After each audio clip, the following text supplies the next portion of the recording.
路飞战败，解放的鼓点响起，乔伊波伊回来了。城内地下1层 ，CP0 面瘫男收到命令去草帽路飞的首级。虽然他也知道这完全是不可能实现的任务，但还是决定坦然赴死。只是不知道吴老星到底在怕路飞身上的什么东西。面瘫男刚要行动，就被某人从背后来了一刀，捅了个透心凉。回头一看，竟然是德雷克。面瘫男要求德雷克给自己一个理由。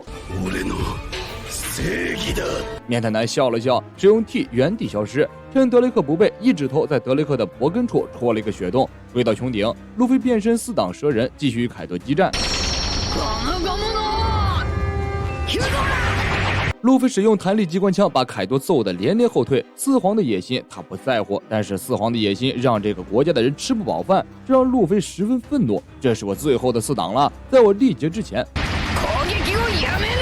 路飞一通勇猛输出，凯多不禁感叹：拳头带拐弯的，你小子是我带过最牛逼的一届学生。凯多硬扛了路飞几百拳头，毫发无损。路飞一拳王蛇，凯多抡起狼牙棒，霸王色激烈碰撞，两人谁也没讨到便宜，互相被击退。路飞喘了几口气，继续用蛇形拳输出。凯多用脸迎接路飞的拳头，明明这拳头像刮痧，但是体贴入微的凯老师为了不让学生伤心，非常配合的大喊：快收了神通吧，陆大圣，好痛啊！凯多酒后撒娇，给了路飞一个 wink， 路飞表示很难过，我何罪之有，要被逼着欣赏这人兽型大汉撒娇卖萌。路飞狠狠给了凯多一拳头，凯多摇晃着巨大的身躯，可别以为只有你能看见未来啊！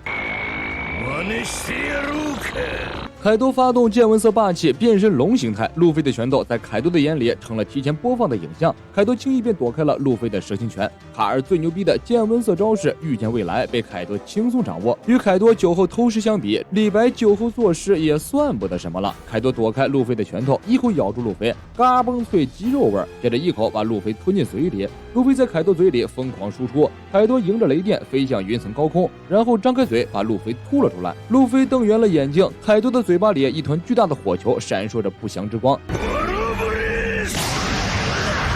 凯多一口火焰喷射出来，整个砸在路飞的身上，火柱贯穿了鬼之岛，像一根顶天立地的柱子一样直冲向和之国。路飞不甘示弱，反手一掌，试图以浮游之力对抗凯多。凯多加大了火力，路飞抵抗不住巨大的冲击力，随着热气的火柱被冲下鬼岛。在半空中，路飞奋力摆脱火柱，从火焰中挣脱出来，浮在半空中。路飞仰起头，看向归到穹顶的凯多。路飞毫不服输，向鬼岛冲去，重新回到穹顶。他不知道自己还能撑多久，这最后的4档恐怕很快就要到达极限了。凯多看见路飞折返回来，连续喷射出火球，远程攻击路飞。路飞躲开火球，直奔凯多。凯多迎面袭来，张开血盆大口。路飞紧急踩了刹车，避开凯多。他心里清楚，必须尽快打倒凯多，自己恐怕马上就要力竭了。凯多感叹，路飞的橡胶能力确实有2把刷子，还挺劲打的。他鼓励路飞好好享受这场战斗。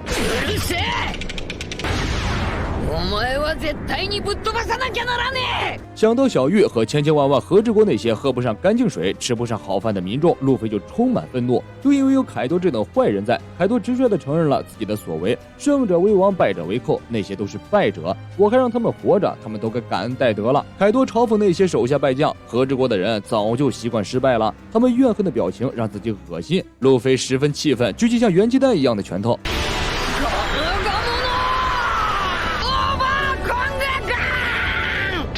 凯多昂起头，正准备引热袭应接路飞，没想到路飞速度奇快，直接一拳头砸下来，正中凯多龙头，将凯多一拳打倒。经过多次战斗，路飞深知补刀的重要性，他不敢休息，直接奔向凯多，必须乘胜追击，直接把凯多放倒才行。趁自己还能进入4档，凯多变身人兽形态，抡起狼牙棒。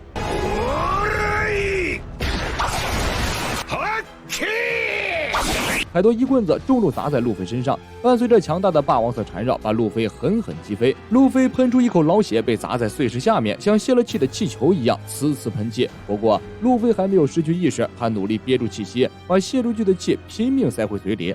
虽然4档形态暂时没有解除，不过看路飞的样子，他已经泄了3成功力了。路飞决定再打出最后一拳，一决胜负。如果这一招还不行，那就是自己输了。凯多来了斗志，来吧小鬼！路飞弹射起步冲向凯多，凯多举起狼牙棒，气息化成一条巨龙。就在2人马上互怼大招的时候 ，CP0 的面瘫男赶到，一把抱住路飞，强有力的3角击。路飞和凯多同时一愣，怎么事？这是哪里来的外援？路飞有了几秒钟的迟疑，凯多却完全没有停手的意思，不管来者是谁都得死。凯多直接一棍子砸在路飞的身上，把路飞的陈年老血给砸了出来。路飞彻底泄了气，自当解除，路飞败北。不止败北，甚至从路飞身上听不见心跳声。凯多懵逼了，他没有战胜对手的喜悦，脸上阴晴不定，甚至有一丝丝不安和紧张，脸上渗出了冷汗。不知道这家伙此时在想什么，大概是想我最得意的徒弟不会被我失手打死了吧？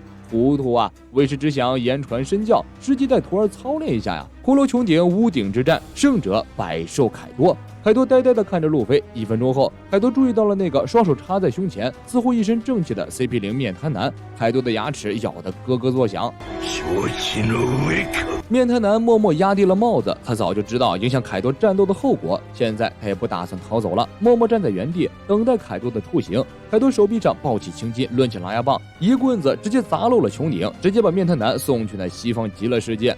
无聊，真没意思，一群蠢货。凯多抱怨一通，转过身，心疼地看着躺在地上失去知觉的爱徒，愤怒地爆发出霸王色。霸王色夹带着闪电冲向云顶，雷鸣声隆隆震耳。雷藏与福禄寿之战比拼的就是忍耐力，最终雷藏以惊人的耐力胜过福禄寿，拿下本场决斗的胜利。回到宅邸的大火越烧越旺，慎平用水遁勉强在火海中打出一条通道，供武士们逃命。他发现了倒在地上的雷藏，听闻雷藏认识路飞，慎平就知道是自己人。花之都1年只能放送一次的火之祭典马上就要结束了，民众们纷纷准备祭典最后一项活动——放飞孔明灯。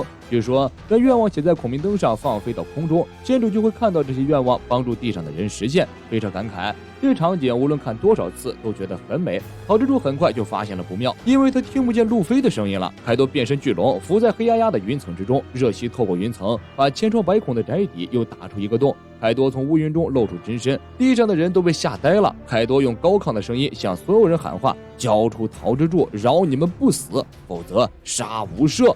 凯多向所有人宣布，你们的精神支柱，你们的依靠草帽小子路飞已经死了。此消息一出，大大震慑了起义军。罗用见闻色稍微搜索一番，就发现凯多确实没有吹牛逼，草帽当家的生意没有了。四皇难道真的是那不可逾越的大山吗？这么强大的草帽对他们都没有办法。乔巴听到这个消息，愣了几秒钟后嚎啕大哭。凯多低吼：还有谁？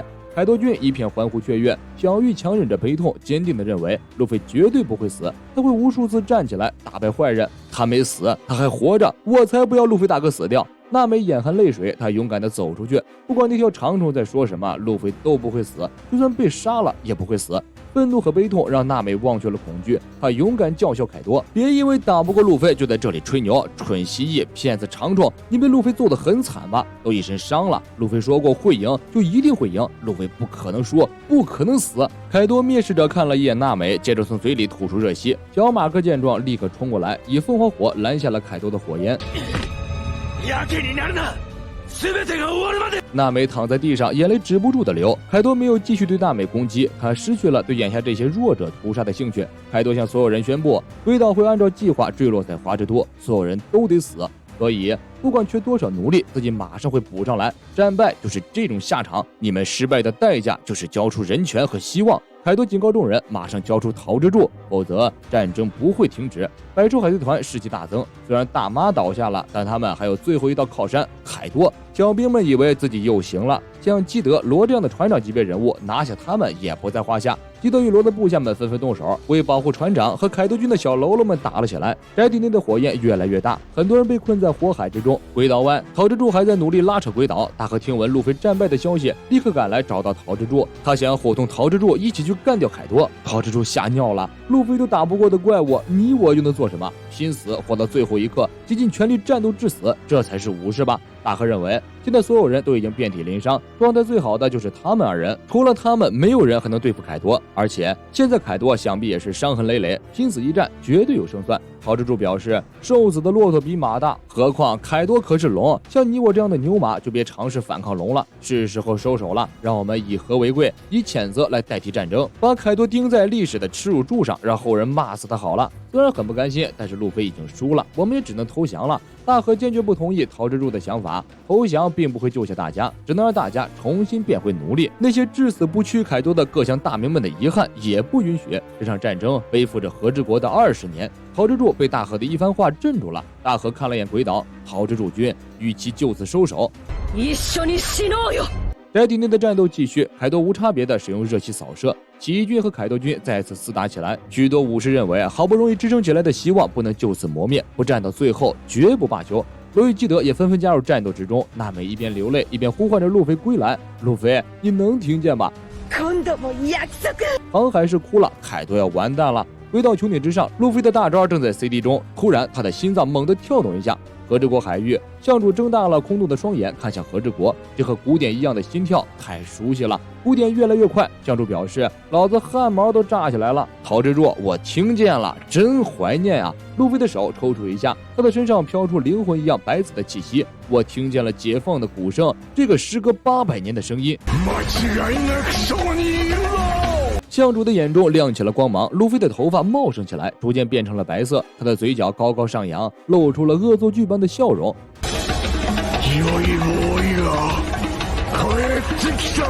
本期内容就是这些，千呼万唤始出来，小伙伴们，下一期5档太阳神妮卡登场，让我们一起期待吧。